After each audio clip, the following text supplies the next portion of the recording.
স্বপ্ন দেখি, দেখবেন যদি একটা স্বপ্ন বারবার দেখা হয় তাহলে এই স্বপ্নের প্রতি আমাদেরকে একটা আশা আশঙ্কা থেকে যায়, তাই না? রাধারানী গৌরূপকে দেখতে দেখতে গৌরূপকে ভালোবেসে ফেলেছে। এবার যেই না রাধারানীর ঘুমটা ভাঙ্গ ভাঙ্গ হয়ে গেল, রাধারানীর ঘুমটা যখন ভাঙ্গ ভাঙ্গ হয়ে গেছে, এমন সময় রাধারানী চিন্তা করছে, কি আজ আমি আমার বধূর কাছে শয়নে থেকে আমি একটা পরপুরুষের রূপ দেখলাম। আর শুধু রূপটা দেখি নাই, আমি তো তাকে ধীরে ধীরে একটু করে ভালোবেসে ফেলেছি। আর এই কথা যদি আমার বধূ একবার জানতে পারে যে সারা রাত ধরে আমি একটা পরপুরুষের স্বপ্ন দেখেছি আর রূপটা একবার যদি আমার বধূ জানতে পারে যে আমি স্বপ্নের মধ্যে পরপুরুষকে দেখে ভালোবেসেছি, তাহলে আমার বধূ অনেক কষ্ট পাবে, অনেক দুঃখ পাবে। এটা আমি কেমন করে তাকে বোঝাবো? এই কাঁদছে রাধারানী।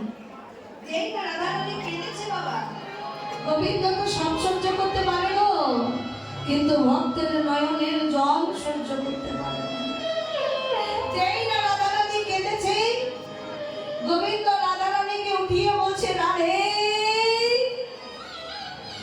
ও রাধে, কি হয়েছে তোমার?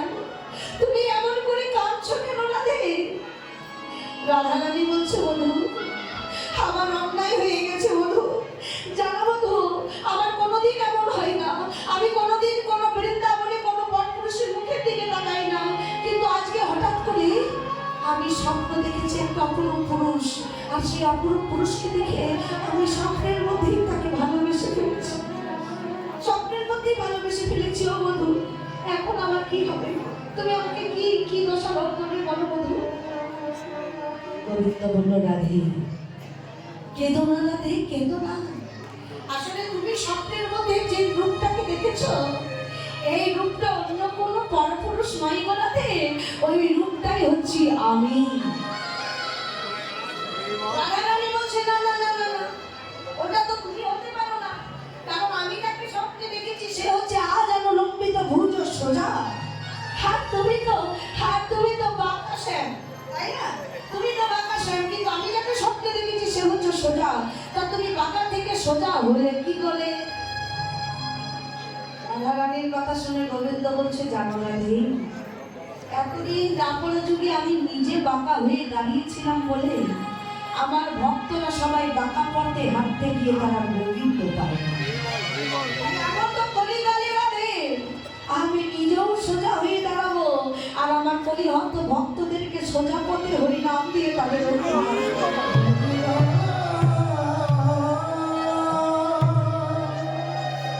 রাধারানী বলছে, বেশ সবই তো বুঝলাম বধূ, তবে তুমি যদি এই রূপটাকে আমাকে দেখাতে, সরাসরি দেখাতে, তুমি এমন করে আমার স্বপ্নের মধ্যে কেন দেখালে? গোবিন্দ বলে উঠল, রাধে গো, আমি ওই রূপটা তোমার স্বপ্নে কেন দেখালাম জানো? কারণ আমি মনে মনে ভেবেছিলাম যে গৌর রূপ নিয়ে আমি কলিকালে যাব, ওই গৌর রূপ দেখে আমার কলিহত ভক্তরা ভালোবাসবে কিনা, ওই গৌর রূপের প্রেমে পড়বে কিনা, তার জন্যই এটা আমি তোমার স্বপ্নে দেখালাম। আজকে আমি বুঝে ফেলেছি রাধে, যে গৌর রূপ তুমি স্বপ্নের মধ্যে দেখে তাকে ভালোবেসেছ, ওই গৌর রূপ দেখে আগত কলিকালের ভক্তরাও ভালোবাসবে, তারাও গৌর থেকে পাগল হয়ে হরিনাম কীর্তন করবেই। তাই সর্বপ্রথমে গৌর রূপটা যিনি দেখেছিল, যার নাম হচ্ছে রাধারানী। আর যে গৌর আজকে আমাদের মতন পাপী তাপী জীবকে বলা, আজকে সেই গৌর আমাদের মতো পাপী তাপী জীবকে উদ্ধার করবার জন্য নদীয়ার ধারে ধারে হরিনাম সংকীর্তনটাকে প্রচার করে। দেখুন বাবা, গৌরাঙ্গ মহাপ্রভু তো অনেক কষ্ট করে কীর্তনটাকে বিতরণ করেছে। আজকে আমরা কীর্তন করতে গেলে বাসে করে, ট্রেনে করে, এসি গাড়ি করে বাবা কীর্তন করতে যাই, কিন্তু মহাপ্রভু যখন হরিনামটাকে বিতরণ করেছিল, কোনো ট্রেন গাড়ি বাসে করে গেছিল বাবা? এখন ইন্ডিয়া থেকে, আমাদের ভারত থেকে অনেক কীর্তনিয়া থাকে যারা প্লেনে করে আসে কীর্তন করবার জন্য বাংলাদেশে। তাহলে বুঝুন, আমরা কীর্তনটা করছি সুখের বিনিময়ে, কিন্তু মহাপ্রভু যখন হরিনাম বিতরণ করেছিল, কোনো ট্রেন না, কোনো বাস না, কোনো প্লেন না, মহাপ্রভু শুধু এই চরণে হেঁটে নদী আর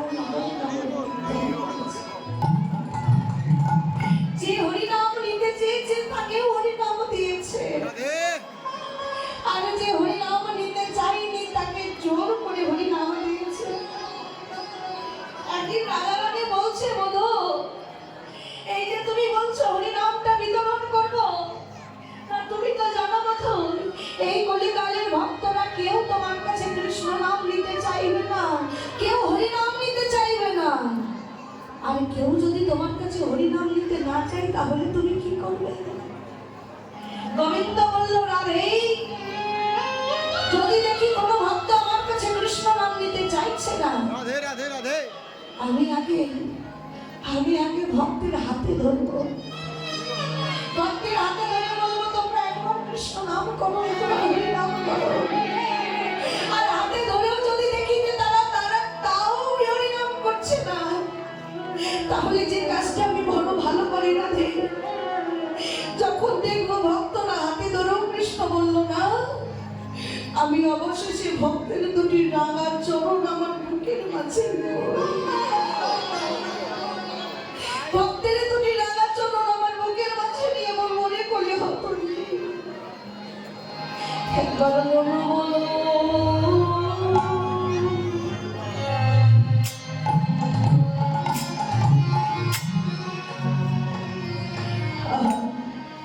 কৃষ্ণ নাম,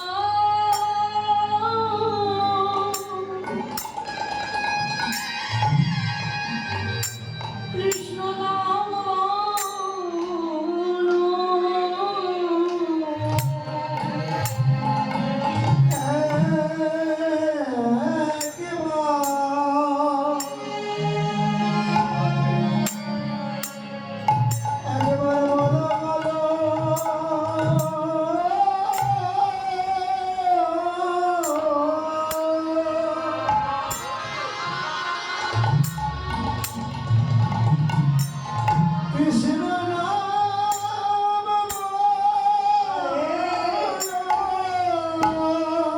ভক্তের হাতে ধরে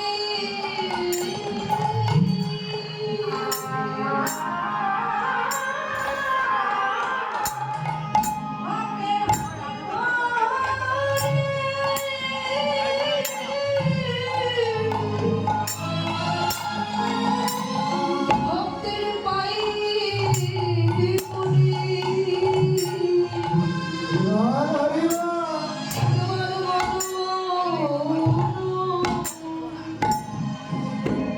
তোমরা হরি নাম,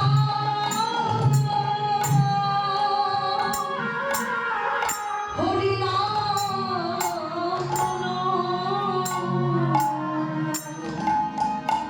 ভক্তের হাতে ধরে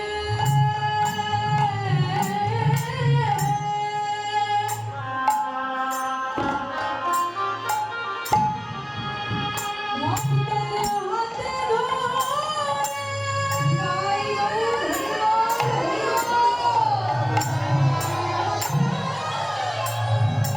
ভক্তের পায়ে পড়ে আমাদের নাম হরি পায়ে পড়ি পায়ে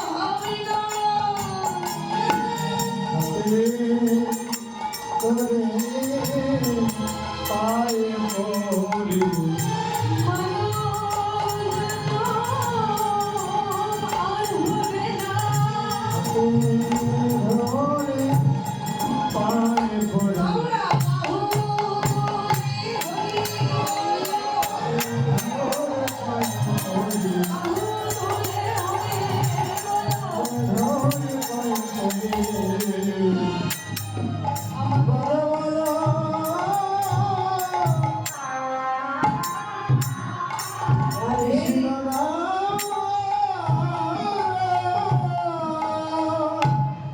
গৌর হরি আমার কৃষ্ণ যেই না বলে সেটা রে, যদি দেখি কোনো ভক্ত হরিনাম নিতে চাইছে না, আগে ভক্তের হাতে ধরবো। আর তাও যদি হরিনাম নিতে না চাই, অবশেষে ভক্তের দুটি রাঙা চরণে ধরবো। রাধারানী সঙ্গে সঙ্গে কথাটা শুনে বলছে, হে গো বধূ, তুমি একই কথা বললে, তুমি কলিকালে গিয়ে ভক্তের হাতে ধরবে, পায়ে পড়বে, এটা সবাই সহ্য করতে পারলে আমি রাধে, আমি কি সহ্য করতে পারবো না বধূ? কারণ তুমি তো জানো তোমার চরণে একটা তুলসী পত্র দিতে আমার ভয়ে হাত কাঁপে। তোমার চরণে একটা ফুল নিবেদন করতে গেলে আমি 10 বার চিন্তা করে ভাবি। তাহলে বধূ, সেই অঙ্গে যদি তুমি ভক্তের ধুলা মাখো, সেই অঙ্গে যদি তোমার ভক্তের চরণ যায়, তোমার অঙ্গে ব্যথা লাগবে, তুমি কষ্ট পাবে বধূ। তাই এক কাজ করো, তুমি যখন যাচ্ছ কলিকালে, তুমি তোমার সঙ্গে আমাকেও নিয়ে চলো। কি করবো জানো বধূ? আমি থাকবো বহিরঙ্গে, আর আমি তোমাকে রেখে দেবো আমার অন্তরঙ্গে, গোপনে গোপন অন্তরে। আর না বলুন, যখন তুমি ভক্তের হাতে ধরবে, পায়ে পড়বে, ভক্তের চরণ ধরা লাগবে, তখন এই রাধে, এই রাধা রানীর অঙ্গে ধুলা লাগবে, কিন্তু তুহাই অঙ্গে কোনো ধুলা লাগতে আমি দেব না। তুহাই অঙ্গে কোনো ধুলা লাগতে দেবো না, তোমাকে আমি অন্তরের ভেতরে রেখে দেবো। যদি ভক্তের পদ ধুলা মাখতে হয় তাহলে আমি মাখবো, কিন্তু তুহাই অঙ্গে লাগতে দেবো না। আজকে সেই গৌরাঙ্গ মহাপ্রভু নদীয়ার দাঁড়ে দাঁড়িয়ে হরিনামটাকে প্রচার করেছে, কৃষ্ণ নামটাকে প্রচার করেছে। তাই চলুন আমরা এই সন্ধ্যাবেলায়, সন্ধ্যা নয় রাত্রি হয়ে গেছে, চলো সবাই মিলে তো বাহুদের একটু কৃষ্ণ নাম করবো। হৃদয় গৌর প্রেমানন্দে হরি বল। হরে কৃষ্ণ হরে কৃষ্ণ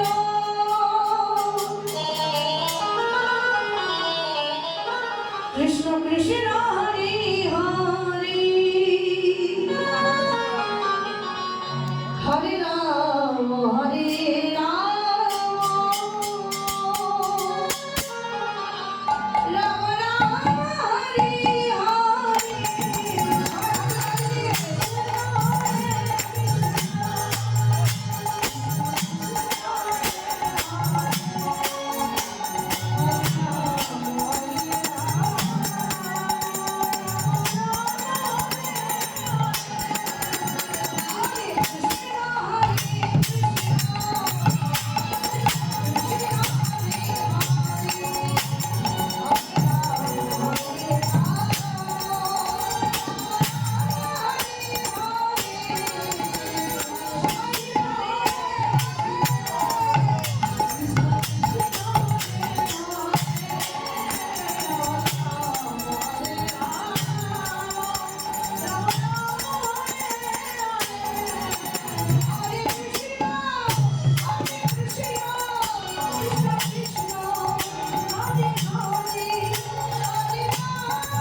প্রণাম করছেন কেন? শেষ হয়নি এখনো গান। রাধে ও মা, আমি তো বলেছি, তবে আপনারা বলেছেন কিনা আমি তো শুনতে পাই নাই। তাই এখন আমি বলবো, আমার সঙ্গে সঙ্গে আপনারাও বলবেন। শুধু মায়েরা বলবেন, বাবারা এখন বন্ধ। মায়েরা সবাই হাতে তালি দিন। এত ঠান্ডা করছে যে তাদের ভেতরে হাত ভরতে হবে। এই দেখুন, এমন হাতে তালি দিচ্ছেন যেন নেতা মন্ত্রী এসেছে আপনাদের কাছে। এমন ভাবে না, তালে তালে বলতে হবে। আমার সাথে বলুন, হরে কৃষ্ণ হরে কৃষ্ণ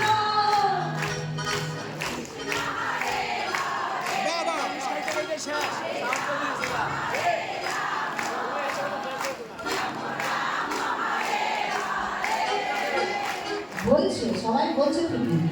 শুনুন শুনুন, তবে অনেক মায়েরা রয়েছে তারা কেমন করে ফাঁকি দিচ্ছে জানেন? বলছে সামনে দিদি তো জোরে বলছে, তাহলে আমি একটু আসতে বললেও গতি নাই। হরে কৃষ্ণ হরে, দিদি তো জোরে বলছে, তো আমি এত জোরে বলতে হবে না, আমি আসতে বলি। রাধে এমনি করে ফাঁকি দেওয়া যাবে না, সবাই জোর গলায় বলতে হবে। মা জোর গলায় বলুন, হরে কৃষ্ণ হরে কৃষ্ণ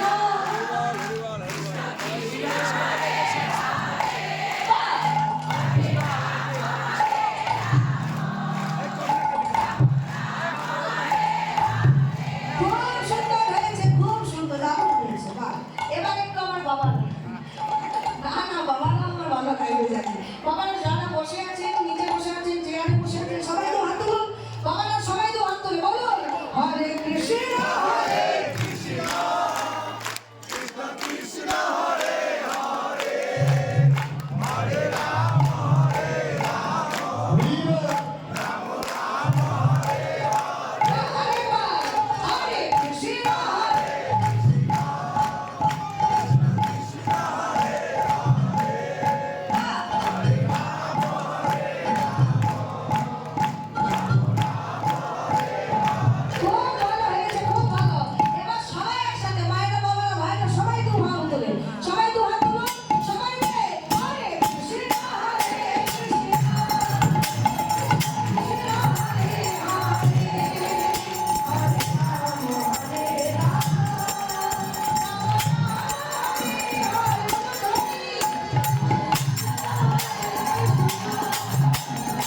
শুনে রাখুন, এই হাত নিয়ে যদি কোনো জ্যোতিষীর কাছে যাওয়া যায়, জ্যোতিষী আপনার হাতে দেখে বলবে আপনার হাতে অশুভ রেখা, শনির দশা, মঙ্গলের দশা, বুধের দশা, এই নানা রকম দশা কাটাতে গেলে আপনাকে নানা রকম পাথর করা লাগবে। কিন্তু গৌর হরি বলল, শোনো, তোমাদের হাতের মধ্যে যতই অশুভ রেখা থাকুক না কেন, তোমরা যদি কৃপা করে এই হাত নিয়ে হরি সবাই বসে হাতে তালি দিয়ে হরিনাম করো, কৃষ্ণ নাম করো, তাহলে হরি নামের কৃপায়, কৃষ্ণ নামের কৃপায় তোমাদের হাতে অশুভ রেখা ঘুচে গিয়ে তোমাদের মঙ্গল রেখায় পরিবর্তন হবে। মানে যারাই হাতে তালি দিয়ে নাম করেছেন তাদের বাবা অশুভ রেখা সব ঘুচে যাবে, তোমরা আপনাদের সবারই মঙ্গল হবে। তাই আজকে সেই মহাপ্রভুর রূপ দর্শন করছে আজকে নবদ্বীপ আর একজন ভক্ত, যার নাম হচ্ছে আমার বিষ্ণুপ্রিয়া। বিষ্ণুপ্রিয়া রূপটাকে দর্শন করলো কিভাবে? ভাই একটু রিভাব দাও, ভাই একটু রিভাব দাও। হ্যালো হ্যালো, জয় জয় রাধে রাধে, জয় জয় রাধে। মানে সাউন্ডে একটু ভাষা না থাকতাম ফ্যানটা বলতে গেল ফ্যানটা যারা প্লাগ করে গেছে খুলে গেছে।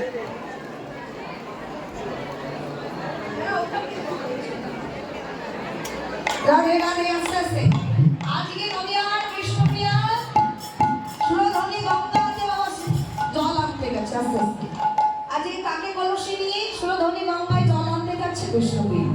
আর যেই না জল আনতে গেছে, গঙ্গার জলের মধ্যে যেই না ঘরটাকে ডুবিয়েছে, এমন সময় বিষ্ণুপ্রিয়া দেখতে পেল যে সুরধনী গঙ্গার জলের মধ্যে একটা সোনার পদ্ম ভাসছে।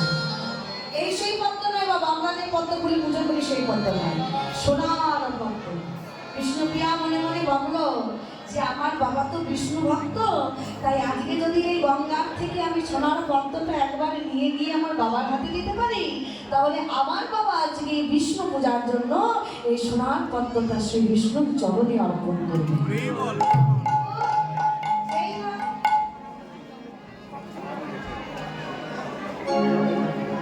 কত বছর বাচ্চা, কত বছর?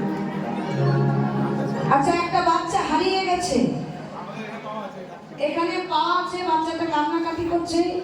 আপনারা নিজ নিজ সন্তানকে একটু সতর্ক করে রাখুন। কার বাচ্চা সেটা বুঝুন। কার বাচ্চা একটু খুঁজে নিন।